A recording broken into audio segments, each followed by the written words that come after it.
প্রিয় ছাত্রছাত্রী, এখন দশম শ্রেণীর রাশিবিজ্ঞান নিয়ে আলোচনা হবে।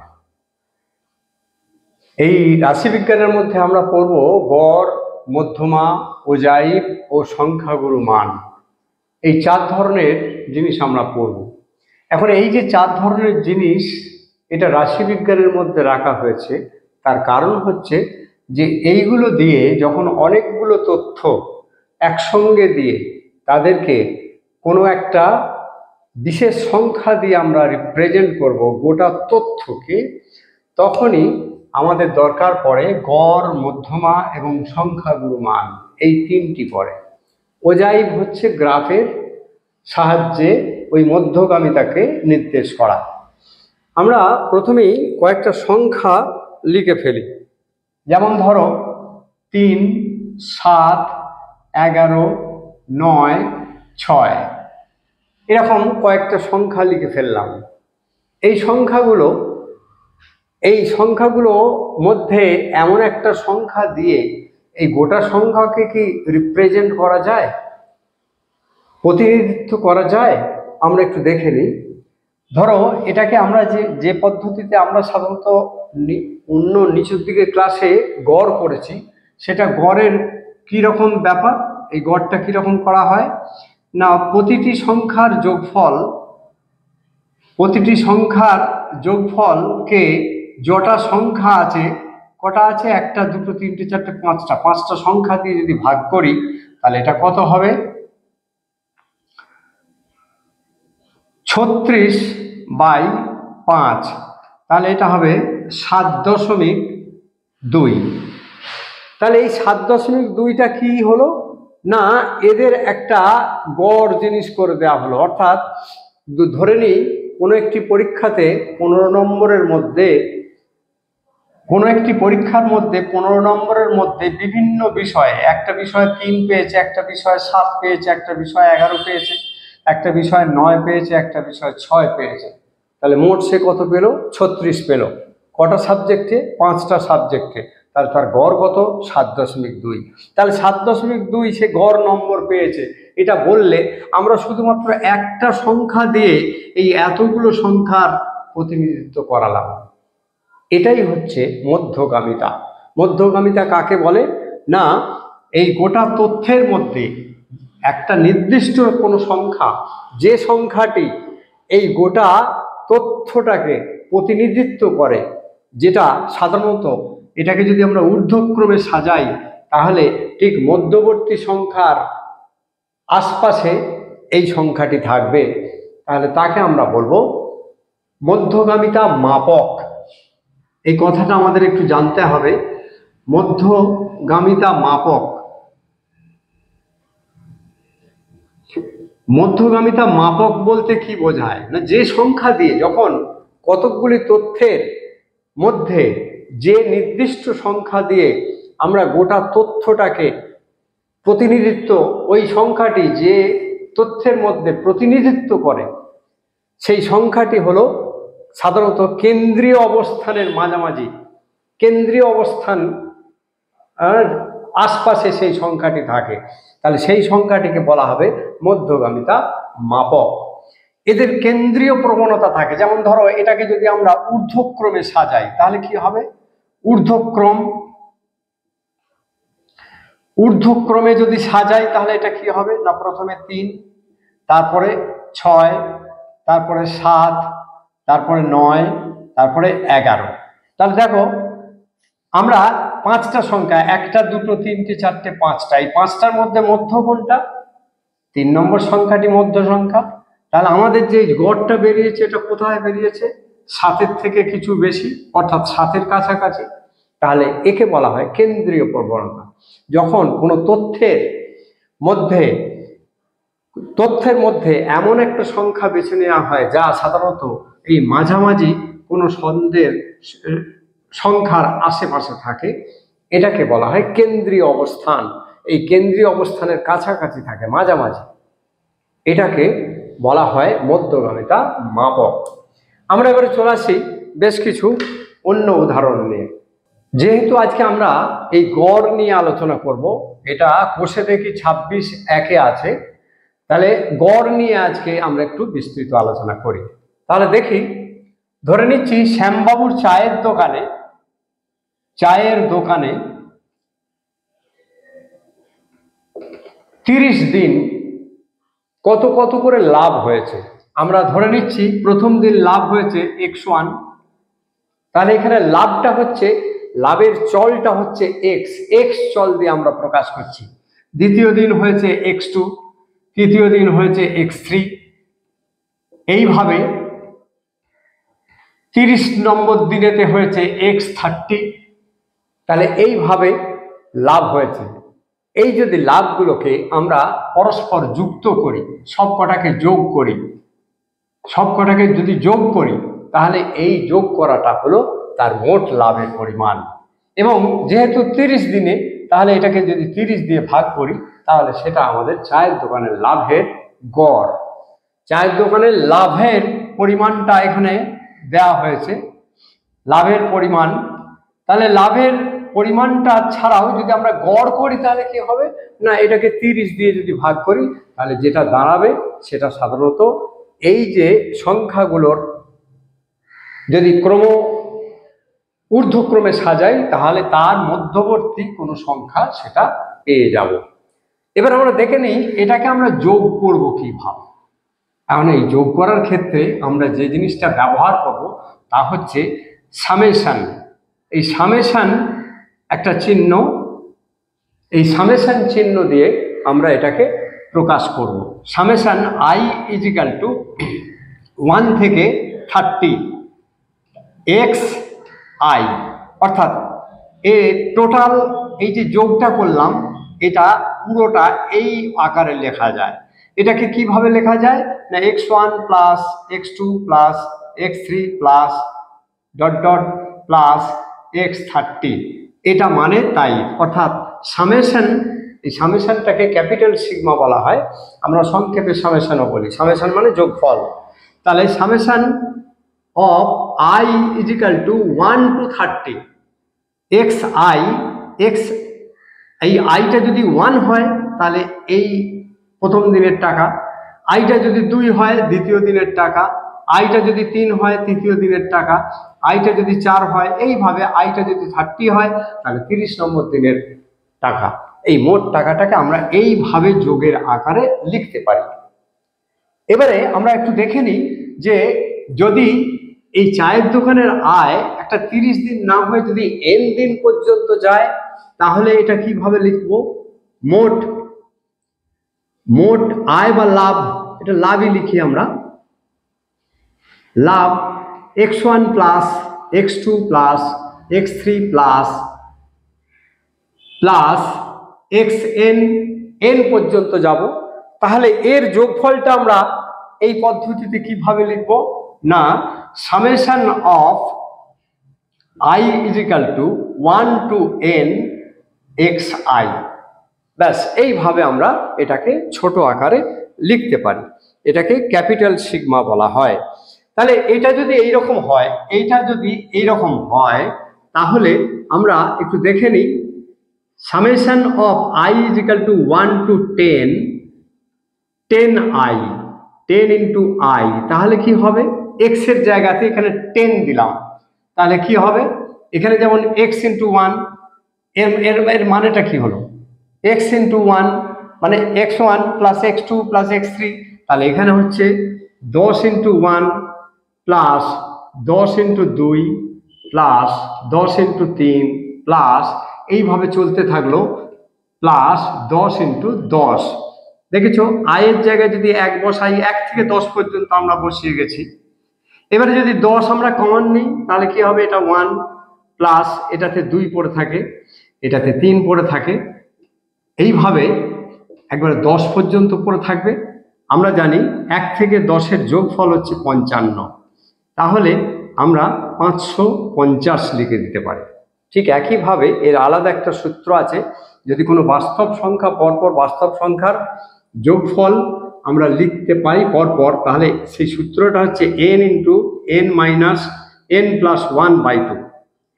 ধরো 1 থেকে 10 পর্যন্ত সংখ্যার যোগফল কত হবে, এইটা এই ভেতরের যে 55টা লিখেছি, তাহলে 10 ইন্টু 10 প্লাস 1 বাই 2, তাহলে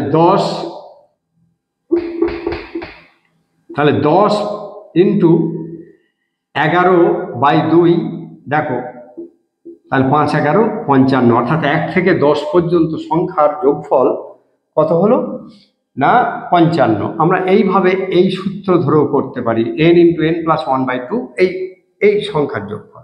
কিন্তু এখানে তো আমরা 10টা বলেছি, সাধারণত আমরা এটা n নেব। আমরা চলে আসি, এটাকে গড় করব কি করে।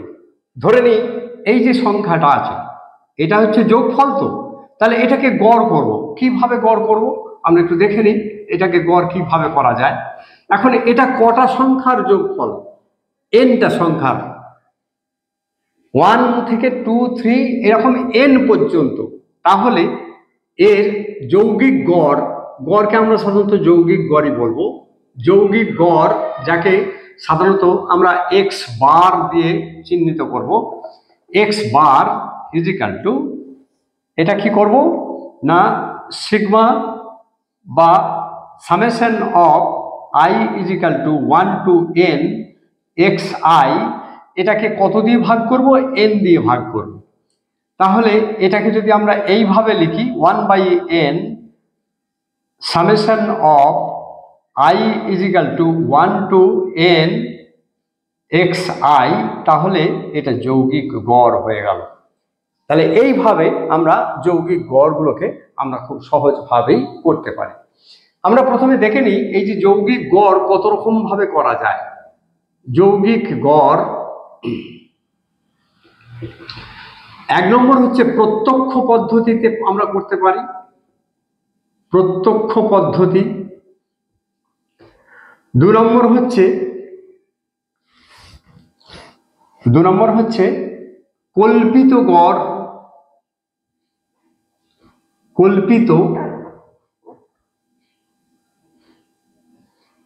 কল্পিত গড় পদ্ধতি। আর 3 নম্বর হচ্ছে ক্রমবিচ্যুতি পদ্ধতি, ক্রমবিচ্যুতি পদ্ধতি। এই 3 উপায়ে আমরা গড় করব। এখন আমরা এই গড় সম্পর্কে, এই 3টি গড় সম্পর্কে ডিটেলসে যাওয়ার আগে আমরা অঙ্কগুলোতে চলে আসি। তাহলে অঙ্কগুলো যেখানে প্রত্যক্ষ পদ্ধতি করা হবে, সেখানে প্রত্যক্ষ পদ্ধতিটা কিভাবে করা হয় সেগুলোকে আমরা বিস্তৃত নিয়ে আলোচনা করব।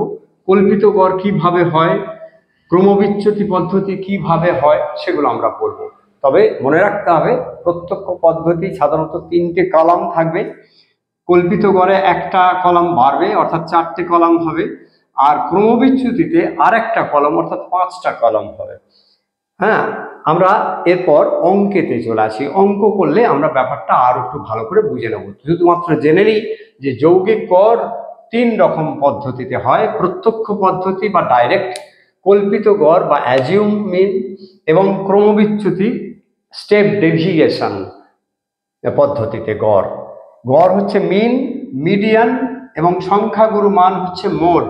এই 3 রকম খাতায় কলমে করা হয় উইদাউট গ্রাফ। ওজাইবিতে আমরা গ্রাফে রিপ্রেজেন্টেশন করতে পারি।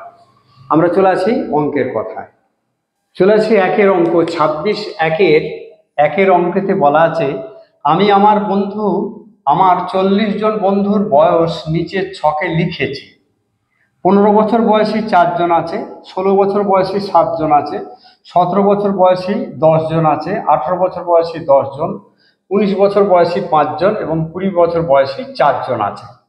আমি আমার বন্ধুদের গড় বয়স প্রত্যক্ষ পদ্ধতিতে নির্ণয় করি। এটা হচ্ছে মূল অঙ্কটা, এটুকু আছে। এরপর আমরা এটাকে ভার্টিক্যালি লেখা আছে, এটাকে হরাইজন্টাল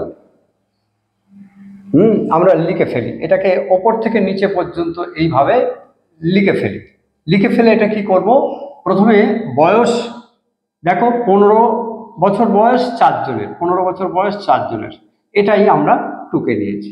এরপর আমরা কি করব, দেখো এই বয়সটার ক্ষেত্রে যেহেতু এটা মূল চল, তাই এটা xi ধরবো, আর এটাকে ধরবো কতজন আছে fi, ফ্রিকোয়েন্সি।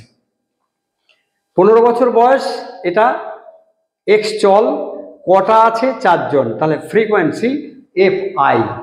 আর এটাকে আমরা লিখব এক্স আই এফ আই এটা করব। তাহলে দেখো প্রত্যক্ষ পদ্ধতিতে প্রথমে এক্স এর সঙ্গে এক্স আই এর সঙ্গে এফ আই এর যোগ করতে হবে। 4 15 60, 6 7 16 112, 17 10 170, 18 10 180, 5 19 95 আর 4 20 80। তাহলে এদের যোগ করার দরকার। যোগ করার চিহ্নটা আমরা দেখেছি, summation of x i f I সমান এটা কত হয়, 2 আর 5 7, 6 1 7 7 14 আর 8, 22 আর 9 31 আর 8 39 এর 9, হাত থাকলো 3, 3 আর 3 6, 697। আর আমরা সামেশন অফ এফ আই কত, সামেশন এটা জেনে নিয়েছি 40 জন বন্ধু। দেখো 4 আর 7 11 আর 10 21 আর 10, 31 আর 5 36 আর 4 40। তাহলে যৌগিক গড় কি হবে, তাহলে বন্ধুদের বয়সের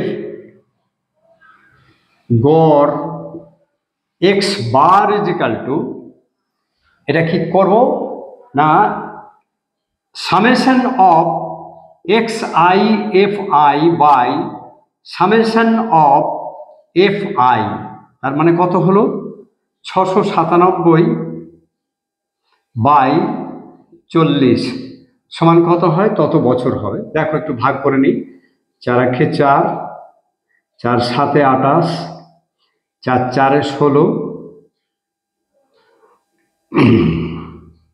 4 2 8, 4 5 20।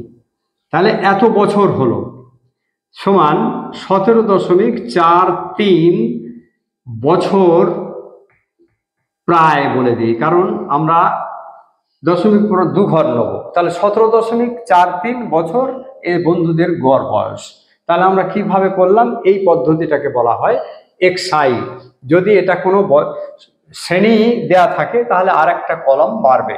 আমরা এই 5 অঙ্কে 6 অঙ্কে থেকে আমরা দেখব, 5 অঙ্কে থেকেই দেখব যে এর প্রত্যক্ষ পদ্ধতিতে এটা করলে 4টে কলাম হবে। এটা 4টে কলাম হবে, কল্পিত গড়েতে 5টা এবং ক্রমবিচ্যুতিতে 6টা কলাম হবে। আমরা চলে আসি পরের অঙ্কে। 2 অঙ্কে চলে আসি আমরা। গ্রামের 50টি পরিবারের সদস্য সংখ্যা নিচের তালিকায় লিখেছি। সদস্য সংখ্যা 2 জন করে, পরিবারের সংখ্যা 6 জন, 3 জন করে আছে এরকম 8টা ফ্যামিলি আছে, পরিবার আছে, 4 জন করে আছে এমন 14টি পরিবার, 5 জন করে আছে 15টি পরিবার, 6 জন করে আছে 4টি পরিবার এবং 7 জন করে আছে 3টি পরিবার। ওই 50টি পরিবারের সদস্য সংখ্যা কল্পিত গড় পদ্ধতিতে নির্ণয় করি। তাহলে আমরা প্রথমেই দেখে নেব 2 3 4 5 6 7 কটা সংখ্যা হলো, 6টা। 1 2 3 4 5 6, 6-এর মাঝামাঝি কোনটা, 3 অথবা 4, অর্থাৎ এই সংখ্যাটি অথবা এই সংখ্যাটি, যে কোনো একটাকে আমরা অ্যাসাম্পশন করে নেব। a ইজিক্যাল টু 4 লিখে ফেললাম। এইবার আমরা দেখে নেব সদস্য সংখ্যা 2 জন করে আছে 6টা পরিবার, তাহলে ডিআইটা কি হবে, এই ডিআই হবে এই x I minus A. X I কোনটা, 2, 2 বিয়োগ 4, তাহলে 2 বিয়োগ 4 মানে কত, -2, এটা -2 হবে। এক্স আই থেকে এ বাদ যাবে, এক্স আই হচ্ছে 2, 2 থেকে -4 মানে হলো -2, 3 থেকে -4, 3 - 4 = -1, তাহলে এটা -1 হলো। 4 - 4 মানে 0, 5 - 4 মানে 1, 6 - 4 মানে 2, 7 - 3 4 মানে 3। তাহলে খুব সহজেই বোঝা যাচ্ছে যে আমরা এই ডিভিয়েশন অর্থাৎ এর বিচ্যুতিটা কতটা হলো সেটা আমরা দেখে নিয়েছি। এতে অঙ্কের ডান দিকের ডিওয়াইএফআইটা একটু কমবে। তাহলে আমরা একটু দেখে নিই এর সামেশন অফ এফআই কটা পরিবার, 50টা পরিবার, এটা যোগ করলে 50টাই হবে। এবারে এদের গুণ করবো DIFI, এটা কত হয় -12, 8 1 8 -8, 0-কে 14 দিয়ে গুণ করলে 0 হয়, 15 1 15, আর 4 2 8, আর 3 3 9। তাহলে দেখো আমরা এখানে এই সামেশন অফ DIFI করবো এবারে, অর্থাৎ DIFI এর যা আছে এটাকে যোগ করব। এর মধ্যে বিয়োগ চিহ্ন কত আছে দেখো, -20, -12 -8 মানে -20, আর প্লাস হচ্ছে 15 আর 8 23 আর 9 31, প্লাস 31, 31, তাহলে কত হলো, এটা +11 হলো। এটা যোগটা ভুল হয়েছে, 15 8 23 আর 9 32, তা 32 হলে এটা 12 হয়, তাহলে +12 হয় কিন্তু, তাহলে এটা শুধুমাত্র 12 হলো, সমান 12। তাহলে এর সূত্রটা কি হবে, অতএব পরিবারের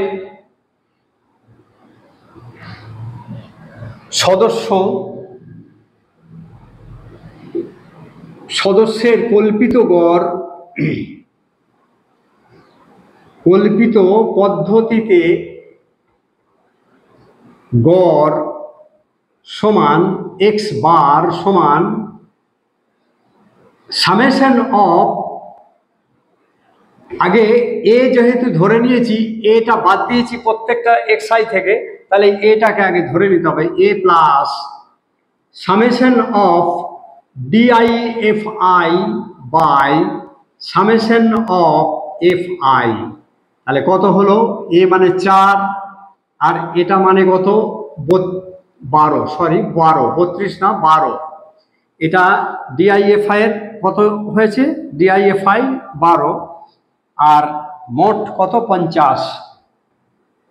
যদি আমরা এটা ভাগ করি তাহলে কি পাবো, 4 যোগ 0.24, ভাগ করলে 0.24 হবে, তাহলে 4.24, আর এটা হলো গড়, অর্থাৎ এই পরিবারের ওই 50টা পরিবারের সদস্য সংখ্যা গড় কত হলো 4.24। কোন পদ্ধতিতে, কল্পিত গড় পদ্ধতিতে, অর্থাৎ যেখানে একটা মাঝামাঝি কেন্দ্রীয় কোনো সংখ্যা যেকে ওই ঊর্ধ্বক্রমে সাজানো আছে, তার কেন্দ্রীয় সংখ্যাকে আমরা অ্যাসাম্পশন বা এ কল্পনা করে নেব যে এ মানে কত, 4ও ধরতে পারি 5ও ধরতে পারি।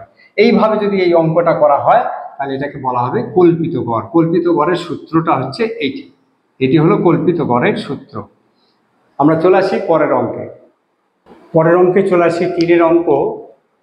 যদি নিচের প্রদত্ত তথ্য, এই যে তথ্যটা দেওয়া আছে, যৌগিক গড়ের হচ্ছে 20.6 হয়, তবে এর মান কত। এখানে এ এই চলরাশির এই এর 3 নম্বর স্তম্ভে কত হবে এটা দেওয়া নেই। তাহলে 10 চল যদি 10 হয় তার পরিসংখ্যা 3, 10 3টে আছে, 15 10টা আছে, এ আছে 25টা, 25 আছে 7টা, 35 আছে 5টা। তাহলে আমরা কিভাবে সাজাবো, দেখো প্রথমে চলটা সাজিয়ে নিলাম xi, পরিসংখ্যা fi, এটা দেওয়াই আছে, আমরা এটা টেবিলটা করে ফেললাম। এইবারে দেখো xi fi 3 10 এটা হলো 30, 3 10 30, xi fi মানে xi ইন্টু fi। চলরাশির সঙ্গে পরিসংখ্যা যদি দুটো একসঙ্গে যোগ না করি তাহলে আমরা xi fi পাবো না। দেখো 15 10 150, একে 25 দিয়ে যোগ করলে 25a, এটা যেহেতু এই 25a ওয়ালা সংখ্যা পূর্ণ সংখ্যার সঙ্গে যোগ হবে না, তাই আলাদা লিখলাম। 7 25 175, আর 5 35 175। তাহলে সামেশন অফ xi fi সমান কত হলো, 5 আর 5 10 0, হাত থাকলো 1, 4 আর 5 9, আর 7 16, আর 7 23, 3 হাত থাকলো 2, 2 আর 3 5, 530 প্লাস 25a, এটা হলো। আর এবারে পরিসংখ্যাটা আমরা একটু দেখে নিই। সামেশন অফ fiটা আমাদের দরকার 13, 13 আর 7 20, আর 5 25, 25 50, 50, মোট পরিসংখ্যা আছে 50টা। তাহলে অতএব আমরা যেহেতু এটা কোন পদ্ধতিতে করতে হবে বলা নেই, আমরা সরাসরি প্রত্যক্ষ পদ্ধতিতে করব। এখানে আর অ্যাসাম্পশন এ ধরার দরকার নেই, কল্পিত গড় ধরার দরকার নেই। সুতরাং যৌগিক গড় x bar is equal to summation of xi by summation of fi। তাহলে কত হলো? এটা যৌগিক গড়টা কত বলে দেওয়া আছে, এটা হচ্ছে 20.6। তাহলে বা এটা কত? 530 plus 25a by 50 is equal to 20.6। বা এটাকে আমরা 20.6 বাই তলায় 1 আছে, কোনাকুনি গুণ করলে কত হয়? 530 plus 25a is equal two 5 6 30 শূন্য হাতে গেল 3, 30 5 দুগুণে 10, 1030.0, দশমিকের পর শূন্যটা কেটে দিলাম। বা 25a ইজ ইকাল টু 1030 বিয়োগ 530 সমান 500 হলো। অতএব এ সমান 500 বাই 25 সমান 20। অতএব এর মান কত? এই চলরাশির মান হচ্ছে 20, এর মান 20। এটা আমাদের উত্তর। খুবই সহজ। আমরা পরের অঙ্কে আসি। আমরা পরের অঙ্ক চলে আসি। 3 অঙ্কে বলা আছে নিচের প্রদত্ত তথ্যের যৌগিক গড় 15 হয় তবে পি এর মান কত? এখানে একটা মান পি দেওয়া রয়েছে, অর্থাৎ আননোন, অজানা মান। পরিসংখ্যাতে একটা পি অজানা দেওয়া আছে। তাহলে চলরাশি 5 আছে 6টা, 10 আছে পিটা, 15 আছে 6টি, 20 আছে 10টি, 25 আছে 5টি। আমরা এইভাবে লিখে ফেলেছি। এটা তোমার হরাইজন্টাল আছে, আমরা ভার্টিক্যাল ভাবে লিখে নিয়েছি। এবার দেখো, এটা 5 6 xi fi হচ্ছে 5 6 30, 10p 10p, 6 15 90, 20 10 200, 125। তাহলে ক্যাপিটাল সিগমা বা সামেশন অফ xi fi, এটাও কোনো পদ্ধতি উল্লেখ করা নেই, প্রত্যক্ষ পদ্ধতি না কল্পিত গড় পদ্ধতি। আমরা যদি কিছু না থাকে, যেটা সুবিধা আমরা সেই পদ্ধতিতেই করে ফেলবো। তাহলে দেখো 5 3 9 3 12, 12 2 14, 4 হাত থাকলো 1 1 445। আরেকবার দেখে নিই, 3 9 3 12 আর 2 14, 4 হাত থাকলো 1 1 রেখে 2 আর 2 4 প্লাস 10p। এটাতে দেখে নেব সামেশন অফ fi দেখো 6 আর 6 12 আর 10 22 আর 5 27 প্লাস পি। সামেশন অফ fiটা হচ্ছে 27 প্লাস পি। আমরা জানি গড়, যৌগিক গড় x bar is equal to summation of xi fi by summation of fi is equal to 15 বলা আছে। এটা 15 বলা আছে, এর যে যৌগিক গড় হচ্ছে 15। তাহলে 15 যদি হয়, আমরা একটু লিখে ফেলি, 445 প্লাস 10p, এই যে 445 plus 10p by 27 plus p, 27 plus p is equal to 15। 15 মানে 15/1। তাহলে আমরা কোনাকুনি গুণ করে ফেলি। 7 15 105 এর 5 হাত থাকলো 10, 30 আর 10 40, 405 প্লাস 15p। আর এটা যেহেতু 1 দিয়ে গুণ, তাহলে যা আছে তাই থাকবে, 445 প্লাস 10p। এবার আমরা ওই 10p গুলোকে একদিকে নেব। 15p minus 10p is equal two 445 minus 405 বা 5p ইজ ইকাল টু, এটা বোঝাই যাচ্ছে 40। তাহলে অতএব p সমান 40/5 সমান 8। অতএব পি এর মান চেয়েছে, পি এর মান 8। এটা হয়ে গেল আমাদের উত্তর। আমরা পরের অঙ্কে আর যাব না, পরের অঙ্কে গেলে আরো ভিডিওটা একটু লেন্দি হয়ে যাবে। আমরা এটা 3-এর অঙ্ক না, এটা 4-এর অঙ্ক। আমরা এর পরের 5 থেকে অঙ্ক পরের পরে আপলোড করছি। আর এর মধ্যে যারা এখনো সাবস্ক্রাইব করনি তারা সাবস্ক্রাইব করে নেবে, আর নোটিফিকেশন বেল আইকনে প্রেস করবে, যাতে করে এর পরেরটা আপলোড করার সঙ্গে সঙ্গে তুমি যাতে পেয়ে যেতে পারো বা বুঝতে পারো। যাই হোক, আজ এই পর্যন্তই। ধন্যবাদ।